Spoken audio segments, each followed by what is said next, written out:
Isang mapagpalang araw po sa inyong lahat. Celebrity Chika Time po muna tayo at may inihanda po akong chika para sa inyo. Pero po't magchikahan na po tayo.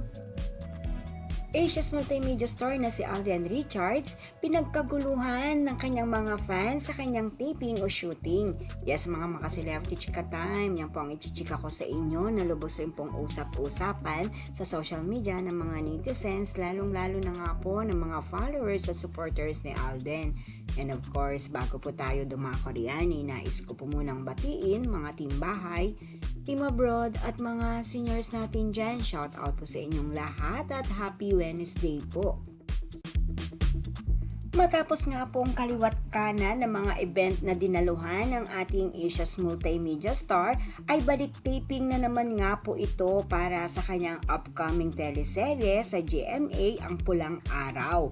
Na ayon nga po sa usap-usapan, pursigido po si Alden sa kanyang mga taping at shooting sa nasabing teleserye dahil kakaiba di umano ang concept o tema nito. Ayan na nga po, sa taping o shooting ni Alden ay talaga naman nga pong dinarayo siya at sinusundan ng kanyang mga followers at supporters at pinapagkaguluhan po ito habang nasa taping o shooting. At isa na nga po riyan sa kanyang mga fans o followers at supporters ay mga cut din. Kung minahal nga po ng todo-todo ng mga Aldab Nation o ng mga Makamay-chart si Alden ay ganun rin naman po ang cut din.